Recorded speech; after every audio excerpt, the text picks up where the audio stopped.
ஸ்டாலின் அவர்கள் அப்படியே வராரு. அந்த இதுல இருந்து ரேலி மாரி வந்துட்டு இருக்காரு. சுத்தி துண்டெல்லாம் தூக்கி போடுறாங்க. எடுத்து தோள்ல போட்டுக்கிறாரு.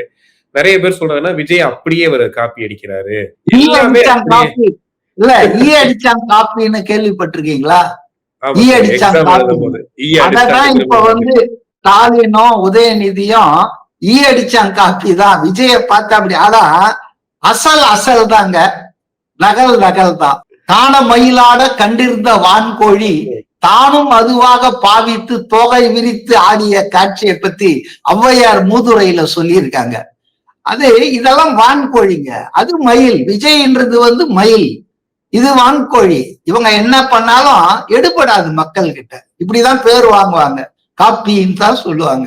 இப்ப பெண்கள் வாக்குகளை அதிகமா ஈர்க்கிறதுக்கு திமுக போராடிட்டு இருக்க மாதிரி தான் தெரியுது. ஏன்னா இப்ப 5,000 அந்த மகளிர் உரிமை தொகை அப்படிங்கிறது. ஆனா ரொம்ப சீக்கிரமா அதை கொடுத்துட்டாங்களோ? ஏன்னா தேர்தலுக்கு இன்னும் நாட்கள் இருக்கு. விஜய் நினைச்சா அதை உடைச்சிட்டு அடுத்த கட்டத்துக்கு முன்னேறி போயிட முடியும் இல்லையா? இல்ல 5,000 ஒண்ணுமே கிடையாதுங்க. நீங்க வேற அதெல்லாம் நீங்க பெருசு பத்திரம். ஒரு மந்திரி தீபாவளி போது பேசுறது எனக்கு இன்னும் காதுல இருக்கு. இந்த 1000 ரூபாய் கொடுக்கறதால நகைக்கடையில கூட்டமா, ஜவுளி கடையில கூட்டமா, பஜார்ல கூட்டமா, மக்கள் எல்லா பக்கமும் கூட்டம். 1000 ரூபாய் வச்சு நகை வைக்கிற விலைக்கு ஒரு கிராமே 13,000 14,000 ஆயிருக்கு. அது என்ன நினைக்கிறாங்கன்னா, இவங்க ஏதோ ஒரு 1000 ரூபாய் கொடுத்தவொன்னு அவங்க சாப்பாடே ஒரு வருஷத்துக்கு சாப்பிட போறாங்கன்ற மாதிரி இவங்க அதீதமா பேசுறாங்க. இதுவே வந்து இவங்களுக்கு வந்து எதிர்ப்பா போய் முடியும். இந்த 1000 ரூபாயில பெண்கள் குடும்பங்கள் வாழலைங்க.